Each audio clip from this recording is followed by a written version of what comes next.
Hey everyone, it's John. So, you got the diagnosis? Welcome to the journey. It's overwhelming, confusing, and you probably have a million questions. You're not alone. We've gathered the top 10 most searched questions about autism from new parents and got real answers from experts and parents who've been there. Let's get started.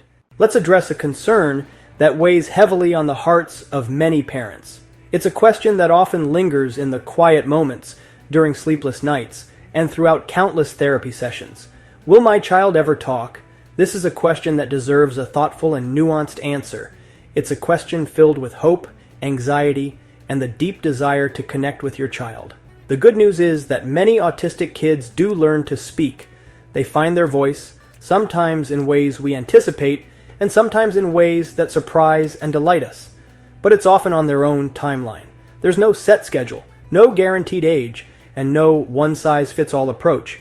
Patience and understanding are key as you navigate this journey with your child. Remember that every child is unique and their development will unfold in its own way. It's also crucial to remember that speech isn't the only way to communicate. Communication is about connection, understanding, and sharing thoughts and feelings. There are many other avenues for expression, and tools like AAC, augmentative and alternative communication, can be incredibly valuable in helping your child connect with the world around them. These tools can empower your child to express themselves, share their needs, and participate more fully in daily life. They open up new possibilities for connection and understanding. Apps designed specifically for communication, picture boards offering visual aids for expressing needs and wants, and sign language are all valid ways to have a voice. They provide alternative pathways for communication, fostering connection and understanding. So let's reframe the question. The real question is, will my child communicate? Will they find a way to connect with me, to share their thoughts and feelings, and to participate in the world around them? Absolutely, yes, without a doubt. Our job is to help them find their voice, to support them in their communication journey, and to celebrate every milestone along the way. Whether it's through spoken words, gestures, signs, or assistive technology, whatever form it takes. Communication is the ultimate goal, not just speech. It's about building bridges, fostering understanding, and creating meaningful connections. Next up, a question that weighs heavily on many minds. What causes autism? It's a complex puzzle, and understanding the pieces is the first step in providing the best possible support for your child. We're going to delve into the current understanding, separating fact from fiction, and hopefully offering some reassurance along the way. One of the first questions that often arises, and it's completely natural, is, did I do something wrong during my pregnancy? Was it something I ate, something I did, or perhaps something I didn't do? This is a common concern, and it's important to address it head on. The answer, and I want to be very clear about this, is no. You did not cause your child's autism. It's crucial to understand this point, to alleviate any unnecessary guilt or self-blame. Autism is understood to be rooted in a combination of genetics and prenatal factors. This means that there's no single identifiable cause, and absolutely, unequivocally, it's not your fault. The development of autism is a complex interplay of biological factors that are largely beyond anyone's control. It's important to dispel the notion that there's a single autism gene responsible. The reality is far more intricate. Instead, autism arises from a complex mix of many different genes, each potentially playing a small role combined with certain environmental factors that may be present before birth. These environmental factors are still being researched, but they are understood to interact with genetic predispositions. And let's be absolutely clear on another crucial point. Vaccines do not cause autism. This is a persistent myth that has caused immense and unnecessary anxiety for parents. That myth has been thoroughly debunked by countless scientific studies and medical research. The evidence is overwhelming and conclusive. There is no link between vaccines and autism. Trust the science. So, release the guilt. Let go of the what-ifs and the self-blame. Focus your energy on what's next, on the path forward, rather than dwelling on a perceived cause that simply isn't there. Your energy is far better spent supporting your child right now, in the present.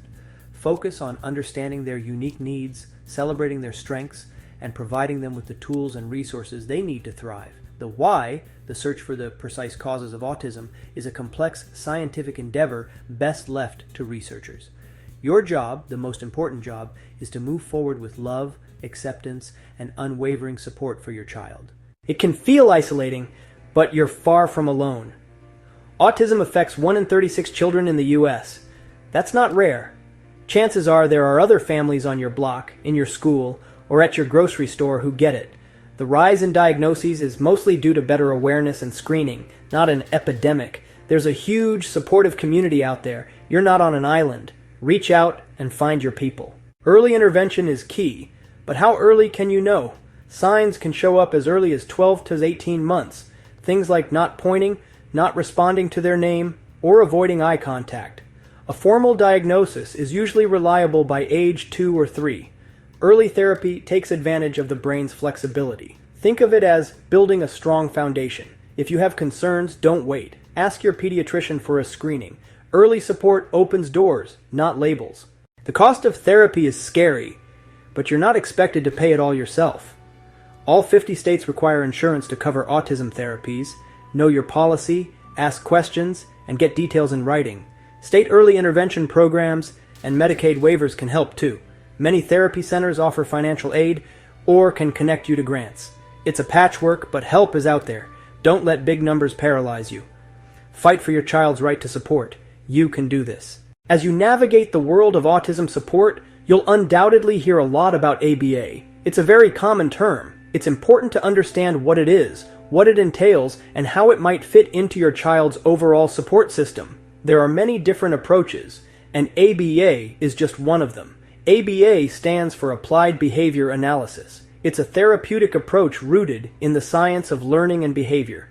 It's evidence-based, meaning it's been studied extensively and shown to be effective in helping many kids develop new skills and reduce challenging behaviors.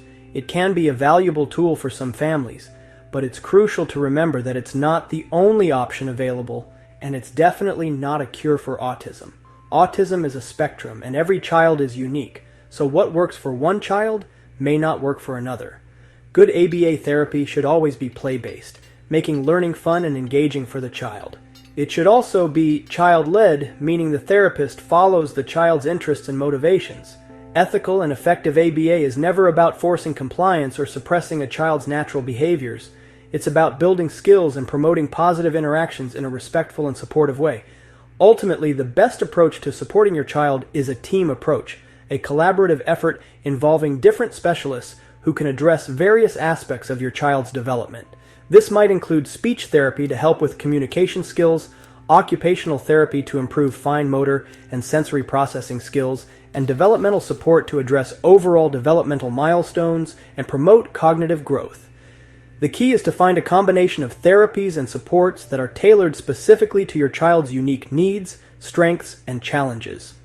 Remember, your child is so much more than just a set of behaviors or a diagnosis.